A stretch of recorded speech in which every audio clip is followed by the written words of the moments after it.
आपको क्या जी। लगता है हमारे साहित्य में क्या परिवर्तन आया है? इसलिए तो साहित्य सनारा, उसमें उर्दू भाषा भी मिलता है और अंग्रेजी भी। तो इसमें आप क्या कहना चाहेंगे? साहित्य में समय समय पे काफी ज्यादा परिवर्तन आए हैं।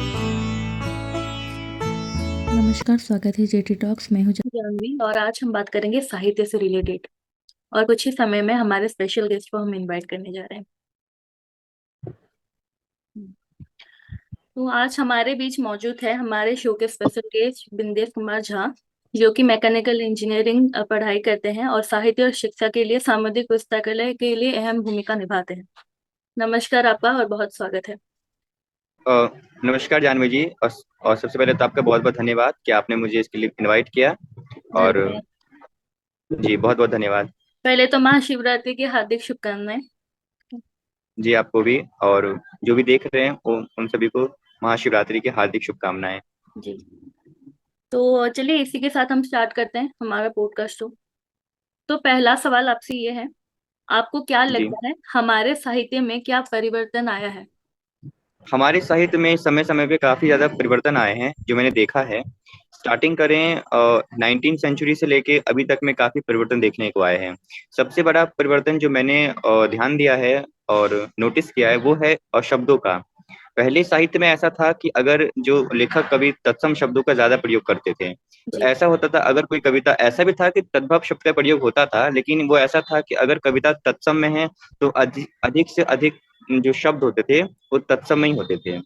लेकिन आजकल ऐसा है कि जब जब एक कवि कोई कविता लिखता है तो उसमें शब्दों का काफी समावेश है। कोई शब्द अधिक से अधिक तत्सम, तद्भव, अंग्रेजी, अलग अलग भाषाओं के शब्दों का प्रयोग करता है। हालांकि कुछ जगहों पर ये अच्छी भी लगती हैं और कुछ जगहों पर ऐसा लगता है कि कविता के वास्तविक अर्थ में परिवर्तन आ गया है। तो ये कुछ बड़े चेंजेस हैं। जो जो दूसरा चेंज मैंने ऑब्जर्व किया है वो है लोगों को जागरूकता के लिए।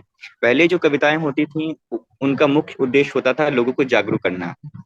जो लोग उसे पढ़ के सच में जागरूक होते थे और लोगों की रुचि भी वास्तविक रूप में थी। इस बात से फर्क नहीं पड़ता है कि आप लॉयर हैं, आप इंजीनियर हैं, डॉक्टर हैं, हर व्यक्ति की अब रुचि कविता में होती थी। कविता, कहानी, ये साहित्य एक ऐसा मतलब क्षेत्र रहा जो जो सभी व्यवसाय के जो लोग हैं उनका एक कॉमन इंटरेस्ट रहा है। जी। ऐसा नहीं रहा कि जो लेखक हैं उन्हीं की रुचि कविता में है। लेखक का काम सिर्फ लिखने का रहा था, और बाकी जो और व्यवसाय के लोग थे वो इसमें काफी सक्रिय थे, उसको पढ़ने और उसको जानने और उसको समझने में। शायद यही एक बहुत बड़ा कारण है कि आज भी हमारी जो मतलब शिक्षा प्रणाली है, तो हमारी शुरुआत साहित्य से ही होती है। कहानी, कविताएं, जो बच्चे एलकेजी नर्सरी में जाते हैं तो शुरुआत साहित्य से ही होती है उनकी। तो आपको क्या तो लग मैं रहा है कि समझता हूँ कि साहित्य जो है आजकल कॉमन की इंटरेस्ट में है। टीनेजर जो हैं वही इसकी मतलब जो प्रतिमा को खराब कर चुके हैं साहित्य की? हाँ, कुछ लोग ऐसे हैं कि जो साहित्य के मतलब उत्थान के लिए काम कर रहे हैं, अब कुछ लोग ऐसे हैं जो उसको मतलब सपोर्ट नहीं भी कर रहे हैं। इसके पीछे बहुत से कारण हो सकते हैं। जैसे आजकल हमारे पास कंटेंट बहुत ज्यादा है। आप हम्म। देखेंगे कि इंस्टाग्राम, फेसबुक पे अधिक से अधिक कंटेंट है, तो इससे भी लोग काफी डिविएट हो रहे हैं। तो साहित्य को कहाँ लेके जाना है, ये सिर्फ साहित्य करने वाले की जिम्मेवारी नहीं है, ये जिम्मेदारी हम सभी की है, क्योंकि साहित्य कहीं ना कहीं हमारी जन्म से लेके हमारे मृत्यु तक हमसे संबंधित है। हम्म। तो मैं लेकिन समझता हूँ कि आजकल के लेखक जो है वो भटक गए हैं। उनका एम अभी सिर्फ रहता है कि हम कैसे रीच बढ़ाएं, ना कि ये एम रहता है कि हम अपने देश को जो है कुछ रियलिटी बताए या सिखाएं, जो कि पहले जमाने जी, में हुआ करता था हर कवि के मन में। जी, आजकल ऐसा इसलिए है, हम ये नहीं बोल सकते कि गलती एक तरफ के लोगों की है, गलती हमेशा दोनों साइड से भी होती है। तो जी। लेखक और कवि भी काफी ज्यादा भटक चुके हैं। सबसे बड़ी समस्या ये है कि जानकारी का बहुत अभाव है लोगों में। हम्म। मतलब पहले ऐसा होता था कि पहले के जो बड़े से बड़े लेखक भी एक दूसरे से सीखना चाहते थे। उनका उद्देश्य सिर्फ प्रसिद्धि कमाना कम और लोगों को जागरूक करना ज्यादा है। तो जो भी वो लेखक हैं, अगर वो धन के लिए काम कर रहे हैं और प्रसिद्धि के लिए काम कर रहे हैं तो जाहिर सी बात है उनके कंटेंट में वैसा कुछ दिखाई नहीं देगा, नहीं क्योंकि देगा। क्योंकि जो कविता होती है वो आत्मा से होती है। व्यक्ति हम्म। आत्मा से लिखता है, और अगर जहाँ लोभ लालच आ जाए तो शायद आत्मा का वहां पे कोई समावेश होगा ही नहीं। वहां लेख तो से ही मतलब पता चल जाता है कि वो इंसान जी, कैसे लिखा है। तो मेरी दूसरी क्वेश्चन ये है, आजकल साहित्य तो साहित्य सनारा, उसमें उर्दू भाषा भी मिलता है और अंग्रेजी भी। तो इसमें आप क्या कहना चाहेंगे? देखिए, उर्दू भाषा, अंग्रेजी का प्रयोग पहले भी होता था, ऐसा नहीं है कि आज ही हो रहा है। पहले भी अगर आप कुछ कविताएं देखेंगे, पहले छायावादी कवि भी थे, तो उनकी भी रचनाओं में इंग्लिश और उर्दू का समावेश देखने को मिल रहा था। लेकिन वो ऐसी जगहों पर समावेश था जहां होना आवश्यक है, और उनके होने से मतलब शब्दों की मर्यादाएं और बढ़ रही हैं। लेकिन आजकल क्या है, जो लेखक हैं, राइटर हैं, वो अनावश्यक तरीके से इन शब्दों का प्रयोग कर रहे हैं। ज्यादातर केसेस में मैंने ऐसा देखा है कि तुकबंदी मिलाने के चक्कर में ऐसा ज्यादातर हो रहा है, हम्म। ये अधिकतर। तो आजकल के लेखक को मतलब समझना चाहिए, कवियों को समझना चाहिए कि तुकबंदी करना ही कविता नहीं होती है। जी। या तो मैं समझता हूँ कि अगर उर्दू शब्दों का प्रयोग करिए, लेकिन जहां आवश्यक हो वहां पर। एक हम्म छोटा सा इंसिडेंट था, मैं आपको बताऊं कि ऐसा जरूरी नहीं है कि व्यक्ति बिना उर्दू के कविता कर नहीं सकता या बिना हिंदी के कर नहीं सकता। एक बहुत अच्छे गीतकार थे, नीरज नाम था उनका। तो उनको एक संगीतकार चैलेंज किए कि एक ऐसा गाना लिख के दिखाओ जिसमें उर्दू का एक भी शब्द नहीं है। तो हम्म। वो गाना फिल्म प्रेम पुजारी से था। तो उन्होंने ऐसा सॉन्ग, उस टाइम का सबसे बड़ा हिट सॉन्ग था, आज तक का भी काफी हिट सॉन्ग है वो। तो उसमें एक भी उर्दू शब्द का नहीं है। तो आजकल के लेखक ऐसा सोचते हैं कि अगर हम अपनी कविताओं में उर्दू शब्द का प्रयोग नहीं करेंगे तो कविता चलेगी नहीं। तो चल। ऐसा बिल्कुल नहीं है। वो जो गाना था वो प्योर हिंदी में था, और गाना काफी बड़ा हिट भी रहा। फिल्म थी प्रेम पुजारी। ये लोगों की तो मानसिकता ऐसा में नहीं है। फर्क है कि वो लोग सोच लेते हैं कि अगर हम लोग उर्दू भाषा यूज करेंगे कि अंग्रेजी यूज करेंगे तो जाके हमारी कविता जो है वो चलेगी। जी, इसमें इसमें एक सबसे बड़ा कारण मैं और भी देखता हूँ ऐसा क्यों भी है। एक तो कारण ये है कि कविता को थोड़ा फैंसी लुक देने के लिए। दूसरा, मुझे एक और कारण ये लगता है कि ये मजबूरी बन गई है अभी, हम्म इंग्लिश उर्दू शब्द का यूज करना। जैसे इससे पहले मैंने एक कविता थी लिखी, तो एक कोई कमेंट किए थे कि इतनी हार्ड कविता हम कैसे समझ पाएंगे। तो मेन रीजन ये भी है, आजकल के लोगों को हिंदी के प्रति ज्ञान कम है। हिंदी नहीं, चलिए कोई भी भाषा है, उसके प्रति ज्ञान बहुत कम है। उनको वो भाषा उतनी ही आती जितने में वो एक दूसरे से बात कर सकते हैं। तो यही कारण है कि अगर शब्द ज्यादा से ज्यादा कठिन होने लगते हैं तो पाठक अपनी रुचि खत्म करने लगा है। तो हो सकता है ये भी एक कारण हो कि कवियों को जबरदस्ती अंग्रेजी और उर्दू शब्द का प्रयोग करना पड़ रहा है, क्योंकि एक कारण पाठक से भी है। हम्म। जी सही कहा आपने। देन थर्ड क्वेश्चन ये है कि क्या साहित्य भाषा को भविष्य में प्राथमिकता दी जाएगी, आपको क्या लगता है? मुझे ऐसा लगता है, ये थोड़ा ऑडियंस जो होती है वो काफी मतलब, आप ऑडियंस के मूवमेंट को मतलब प्रिडिक्ट नहीं कर सकते। बोलते हैं ना, जनता को कभी भी कुछ भी पसंद आ सकता है। आप ये नहीं बता सकते कि हमने ये लिखा है उस जनता को पसंद आएगी आएगी, या हमने ये बहुत अच्छा लिखा है तो 100% पसंद आएगी, या बहुत खराब लिखा तो ना पसंद आएगी। ऐसा नहीं है। जनता बहुत अनप्रिडिक्टेबल है, उसको कभी भी कुछ भी अच्छा लग सकता है। नहीं, अभी हाल ही इसलिए में हम मैंने अगर देखा है। ये सोच के चलेंगे तो कुछ हो नहीं सकता है कि लोगों को जी। पसंद आएगी कि नहीं आएगी। मेरा जी, मान। ऐसा है।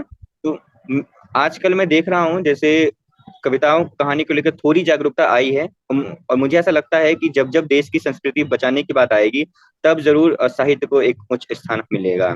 आजकल सरकार की बहुत सारी संस्थाएं खुली हैं, और मैं देख रहा हूँ साहित्य को प्राथमिकता दी जा रही है। तो कहीं ना कहीं मुझे लगता है कि आजकल युवाओं में जागरूकता तो आई है, लेकिन ये बहुत कम स्तर पे है। अभी भी बहुत सारे काम होना बाकी है। जो पहले था वो अब नहीं है। जो मेजर चेंजेस मैंने देखा है वो 2000 ईस्वी के बाद हुआ है। हम्म। तो धीरे धीरे जागरूकता आ सकती है, और भविष्य में तो जरूर आएगी, क्योंकि कविता कहानी हमारी संस्कृति है, साहित्य हमारी संस्कृति है। तो मुझे लगता है कि जैसे जैसे इंडिया में एजुकेशन की क्वालिटी बढ़ेगी, क्वालिटी ऑफ एजुकेशन बढ़ेगा, तो साहित्य को लेकर भी लोगों की रुचि वैसी आएगी जैसे पहले थी। हम्म। ये टोटली डिपेंड करता है कि हमारी भाषा पे कितनी पकड़ है, क्योंकि मेन भाषा ही होती है। अगर आपको भाषा का पूर्णतः रूप से ज्ञान है, तब जाहिर सी बात है कि आपको साहित्य के प्रति भी ज्ञान होना मतलब अपने आप में स्वाभाविक है। हम्म।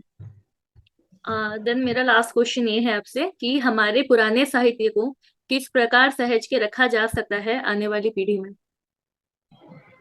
पुराने साहित्य को और सहज रखने के बहुत से तरीके हैं। सबसे पहला तो ये कि किताबों में उनको प्राथमिकता देनी चाहिए। हमारे स्कूल्स और कॉलेजेस में ऐसा होना चाहिए कि एक सब्जेक्ट साहित्य का जरूर देना चाहिए। जी। यूजुअली तो होता है, 1 से 10वीं क्लास तक भी होता है, लेकिन एक्स्ट्रा ऑर्डिनरी जैसे और भी क्रियाकलाप होते हैं उसमें एक विषय साहित्य का जरूर देना चाहिए, जिसमें बच्चों को इसमें रुचि आने लगे। और दूसरा ये हम कर सकते हैं कि कंटेंट, जैसे इंस्टाग्राम फेसबुक पे different different kind of contents हैं, तो हम साहित्य के कंटेंट्स को थोड़ा बढ़ाएं। हम अखबारों के जरिए, फिल्मों के जरिए भी इसे बढ़ा सकते हैं। और सबसे बड़ी बात यह है कि इसमें मैं ऐसा समझता हूँ कि सरकार को भी कुछ अच्छे कदम उठाने चाहिए। ताकि जो आजकल ऐसा है कि बहुत से कवि अच्छा लिखते थे, लेकिन लोगों पर रीच नहीं मिल पाने पे उन्होंने अपना काम बहुत कम कर दिया है। तो तो ऐसे साहित्यकार को बढ़ावा देना चाहिए और उनको सपोर्ट भी करना चाहिए। तो इससे ये होगा कि साहित्य पे पुनः लोगों की पकड़ आनी शुरू हो जाएगी। और साहित्य हम सबकी जिम्मेदारी है, ऐसा नहीं कि सिर्फ लेखक और कवि की है या फिर सरकार की ही है। मेन होती है जनता और मेन होती है ऑडियंस। तो मैं सोचता हूँ कि ऑडियंस की भी उतनी ही जिम्मेदारी है कि वो क्वालिटी देखे, क्वांटिटी नहीं। क्वांटिटी में। आजकल तो ऐसा भी है कि कोई ऑडियंस देखता है कि कविता 25 से 30 लाइन की है, तो सुनते ही उसका इंटरेस्ट खत्म हो जाता है कि इतना लंबा पेशेंस सुनना पड़ेगा। आजकल, संयम शक्ति कम है लोगों में। हाँ, तो सबसे पहले तो ये देखना चाहिए कि कविता चाहे 25 की हो या 30 की, उसकी क्वालिटी क्या है, उसमें क्वालिटी। बताया क्या जा रहा है और समझाया क्या जा रहा है, ये जो मैसेज दिया जा रहा है क्या वो हम तक पहुंच पा रहा है। तो ऑडियंस के अंदर तो ये होनी चाहिए। और ये संयम और ये पेशेंस खत्म इसलिए हो रहा है क्योंकि कंटेंट इतना ज्यादा है, अच्छे कंटेंट्स तो होते जा रहे हैं। तो लोग मतलब मेंटली टायर्ड हो गए हैं, इसीलिए कि शायद पेशेंस आजकल खत्म हो। एक ही थीम पे ही ज्यादातर लोग दे रहे हैं, जैसे कि हाँ, मतलब ये कोई चीज भी है, सैड सा हो मैंने या अक्सर दुख भरा देखा हो, है। यही हो रहा है। अ, मैं मैं बहुत सारे कॉम्पिटिशन्स में गया हूँ जहाँ मैं एज ए जज गया हूँ। तो मैं जब वहाँ पे राइटअप्स को पढ़ता हूँ, कविताओं को पढ़ता हूँ, तो मैंने एक चीज देखा है कि कुछ नया नहीं आ रहा है। वो एक हम्म। ही बात को सभी राइटर्स ने, सेम ही बात को बोला गया है, थोड़ा थोड़ा शब्दों का फेरबदल है एक ही चीज को। तो मैं समझता हूँ कि एक तो राइटर की भी ये होनी चाहिए कि कुछ नया लिखें, नया समथिंग लिखना। न्यू। जी। तो मैं जहां जहां कॉम्पिटिशन्स वगैरह में जाता हूँ एज ए जज भी, तो मैं हमेशा ये कहता हूँ कि आप कुछ नया लिखिए। ये चीज सभी को मालूम है, ये चलिए अगर आपने सामान्य बातें भी लिखी हैं तो उसे इस ढंग से प्रस्तुत कीजिए ताकि कुछ नया लगे। हर लेखक कवि आजकल में एक ही चीज को एक ही तरीके से परोसने लगा है, तो इससे भी लोगों का इंटरेस्ट खत्म होने लगा है। हम्म। बिल्कुल सही कहा आपने। ये मैं इंस्टाग्राम पे अक्सर देखती हूँ, लोग एक ही थीम पर जो है पोस्ट करते हैं, और ऑडियंस भी ऐसी है जो कि उसी को ही पसंद करती है, लेकिन जो इतने मेहनत से लिखता है और एक रियलिटी को बयां करता है, उसके जो है लाइक्स कम रहते हैं, रीच कम रहते हैं, क्योंकि ऑडियंस जी, उसके तरफ कम जाती है। ऑडियंस को हैबिट हो गई है। जी। ऑडियंस को भी हैबिट है कि अगर वो देख रही है कि अगर कोई कविता होली पे है, तो अब ऑडियंस को हैबिट हो गई है कि होली पर है तो होली कैसे मनाते हैं, कैसे क्या करते हैं, सारी कविताएं इसी पे आएंगी। होली का एक्चुअल मीनिंग और क्या हो सकता है उस पे उनका कोई ध्यान ही नहीं है। तो जी। ऑडियंस को भी चाहिए समझदारी, दोनों तरफ से होनी चाहिए। ऑडियंस में भी होना चाहिए, राइटर्स में भी होना चाहिए। राइटर्स को भी चाहिए कि कुछ नया प्रेजेंट करें। मैं मैं कम लिखता हूँ या मैं जो भी लिखता हूँ हमेशा ये कोशिश करता हूँ कि कुछ नया हो, उसमें कुछ ऐसी जी। चीजें हों जो शायद दूसरों ने पहले ना ही सुनी हो। जी। ये चीज मैं हमेशा कोशिश करता हूँ। और मैं चाहता हूँ कि मतलब सभी साहित्यकार यही कोशिश करें कि कुछ नया लिखें, एक ही चीज को बार बार रिपीट ना करें जो सबने लिख दिया है। और नया कब आएगा? नया तब आएगा जब आपके पास नॉलेज होगी उस चीज को लेकर। अगर आपके पास कोई टॉपिक है तो आप उस टॉपिक को पहले जानिए कि टॉपिक एग्जैक्टली में है क्या। जी। अब जो जो चीजें सभी सभी को मालूम है, कुछ चीजें ऐसी हैं, अब जैसे होली आ रही है तो और वो और वुमेन्स डे भी है। अब सबको पता है महिलाओं की स्थिति क्या है, महिलाएं कैसी हैं, क्या हो रहा है, आज कहाँ से कहाँ पहुंच गई हैं, जी। है ना। जी। हर क्षेत्र में महिलाओं का बहुत बड़ा योगदान है। तो जी। अब हर व्यक्ति इसी पे मतलब शुरू हो जाएगा कि महिलाओं का क्या क्या योगदान है। तो मैं समझता हूँ कि थोड़ा डिफरेंट, हर जी। चीज को दूसरे एंगल से भी देखना चाहिए। नजरिया जो अलग करना चाहिए। हाँ, कुछ अलग। हम इंजीनियरिंग में पढ़ते हैं तो हमको यही सिखाते हैं कि जब आप कोई ड्राइंग बनाते हैं इंजीनियरिंग, तो हमेशा उस चीज को इमेजिन करिए 3 अलग अलग एंगल से देखने की। थ्री हम्म। एंगल्स होते हैं, अलग अलग एंगल से देखने। तो सेम साहित्य में भी ऐसा है कि अगर कुछ आपको बोला गया है, कुछ टॉपिक है आपके पास, तो उस टॉपिक को अलग अलग एंगल से सोचिए, अलग अलग एंगल से देखिए, तब आपके पास कुछ नया आएगा। हालांकि ये बात भी है, सूरज तो एक ही है, लेकिन उस सूरज को निखारने के लिए प्रस्तुत करने का तरीका सभी का अलग अलग है जी। और अलग अलग होना भी चाहिए। हम्म। जी। तो आप कुछ मैसेज देना चाहेंगे साहित्यकारों को? जी हाँ, मैं ये मैसेज देना चाहूंगा कि जो भी साहित्यकार हैं वो सबसे पहले तो लिखने से पहले एक सबसे बड़ी चीज क्या होती है कि आपका मोटिव क्या है। जी। तो मोटिव फिक्स रखिए। मोटिव धन अर्जन करना नहीं और प्रसिद्धि पाना भी नहीं होना चाहिए। अगर हम्म। आपका मोटिव है कि हम जागरूकता लाएंगे, लोगों में एक एक मैसेज देंगे, तब शायद आपकी कविता बहुत अच्छी होने वाली है।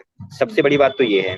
दूसरी बात मैं बोलना चाहूंगा कि जनता को भी थोड़ा इंटरेस्ट दिखाना चाहिए नई चीजों के प्रति, हम्म। और उनको भी अपनी ओर से मैच्योरिटी लानी चाहिए। और साहित्य हमारे देश की संस्कृति है, हम इससे कभी अलग नहीं हो सकते। फील्ड भले हमारा कितना भी अलग हो जाए, हम डॉक्टर इंजीनियर कुछ भी बने, हम साहित्य से कभी दूर नहीं जा सकते, क्योंकि साहित्य की जो उत्पत्ति हुई है इंसान के जन्म से ही हुई है। जन्म से हुई है।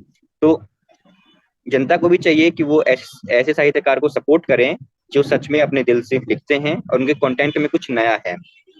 तो दोनों तरफ से होना चाहिए। और दूसरा ये होना चाहिए कि जो बड़े बड़े मंच हैं, अब बड़े बड़े जो मंच संचालक हैं, उनको नए साहित्यकार को भी एक अवसर देना चाहिए। देना चाहिए जी। अक्सर ऐसा होता है कि जो जो साहित्यकार का नाम हो गया है उन्हीं को सपोर्ट मिलने लगता है, बाकियों को उतना नहीं दिया जाता है। चाहे कंटेंट आपने कितना भी अच्छा लिखा हो, नाम एक कहते हैं ना, नाम चलना, नाम वो नहीं होना चाहिए।